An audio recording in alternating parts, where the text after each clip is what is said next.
Keralam polling ബൂത്തിലേക്ക് എത്താൻ ഇനി 4 ദിവസങ്ങൾ മാത്രമാണ് ശേഷിക്കുന്നത്. അവസാന ലാപ്പിലേക്ക് പ്രചാരണം എത്തുന്നു. സജിത്ത്, ഈ വാഹന പ്രചാരണ ജാഥകളൊക്കെ അവസാനിപ്പിച്ച് എവിടേക്കാണോ ഇനി എത്താതെ പോയത് അവിടേക്ക് സ്ഥാനാർത്ഥികൾ എത്തുന്ന ഒരു സമയം കൂടിയാണ്, അങ്ങനെ വോട്ടുറപ്പിക്കുന്ന ഒരു സമയം കൂടിയാണ്. അവിടെയാണ് ഈ രാഷ്ട്രീയം മാറി മറയുന്നത് എന്നതാണ് ഇപ്പോഴത്തെ സാഹചര്യം. നമ്മൾ മുമ്പ് പരിശോധിച്ച രാഷ്ട്രീയം. നമുക്ക് അരുണും കൂടിയുണ്ട്.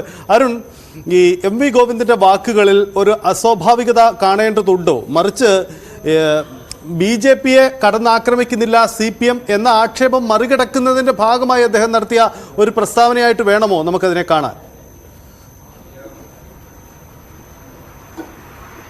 തീർച്ചയായിട്ടും CPMന്റെ നയമായി മാത്രം അതിനെ കണ്ടാൽ മതിയാകും. കാരണം BJP ആണ് രാജ്യത്തെ CPMന്റെ പ്രധാന ശത്രു. അത് സ്വാഭാവികമായും CPMന്റെ നയമാണ്. നേരത്തെ തന്നെ CPM നേതാക്കൾ പറയുന്നതാണ്. തെരഞ്ഞെടുപ്പ് ഘട്ടം വരുമ്പോൾ കേരളത്തിൽ കോൺഗ്രസ് എന്ന് പറയുന്നത് തെരഞ്ഞെടുപ്പിൽ ബലാബലം നോക്കുമ്പോഴാണ്. കേരളത്തിൽ CPMന്റെ നേരെതിരാളി കോൺഗ്രസ് തന്നെയാണ് രാഷ്ട്രീയ തെരഞ്ഞെടുപ്പ് രംഗത്ത്. അത് സ്വാഭാവികമാണ്. അതാണ് MV ഗോവിന്ദൻ പറഞ്ഞതെന്ന് വേണം മനസ്സിലാക്കാൻ.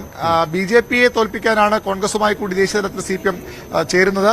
CPMന് ഒരു വോട്ടെങ്കിലുമുള്ള സ്ഥലങ്ങളിൽ പരമാവധി വോട്ടുകൾ BJP വിരുദ്ധ സഖ്യത്തിലേക്ക് പോകണം. അവിടെ ആരാണോ BJP സ്ഥാനാർത്ഥിയുടെ തൊട്ടടുത്ത എതിർ സ്ഥാനാർത്ഥി അത് പലയിടത്തും കോൺഗ്രസ് ആണ്, ഭൂരിപക്ഷം സ്ഥലങ്ങളിലും കോൺഗ്രസ് ആണ്. അങ്ങനെയാണ് കോൺഗ്രസുമായി ഒരു തിരഞ്ഞെടുപ്പ് അടവ് നയത്തിലേക്ക്, അതൊരു മുന്നണി ബന്ധമായി പോലും CPM കാണുന്നത്. കഴിഞ്ഞ ദിവസം CPMന്റെ മുൻ ജനറൽ സെക്രട്ടറി പ്രകാശ് കാട്ട് അടക്കമുള്ള പറഞ്ഞത് അതൊരു ഇന്ത്യ മുന്നണി ഒരു തെരഞ്ഞെടുപ്പ് കൂട്ടുകെട്ട് മാത്രമാണ്, അല്ലാതെ ഒരു മുന്നണിയോ അങ്ങനെ ഒരു സഖ്യമോ അല്ല എന്ന നിലപാടാണ് CPMനുള്ളത്. അതുകൊണ്ട് ദേശീയതലത്തിൽ CPMന്റെ നമ്പർ 1 ശത്രു BJP തന്നെയാണ്. അതാണ് ആ നിലപാടാണ് അദ്ദേഹം വ്യക്തമാക്കുന്നത്.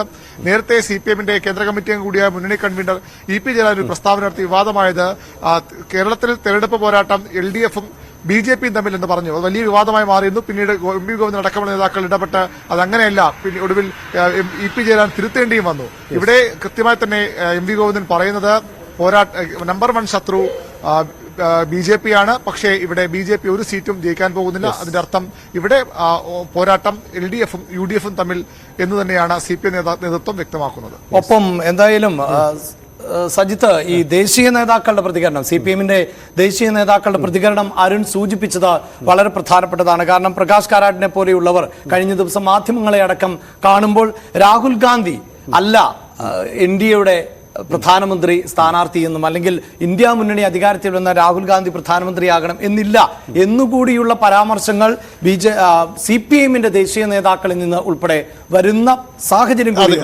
എന്തായാലും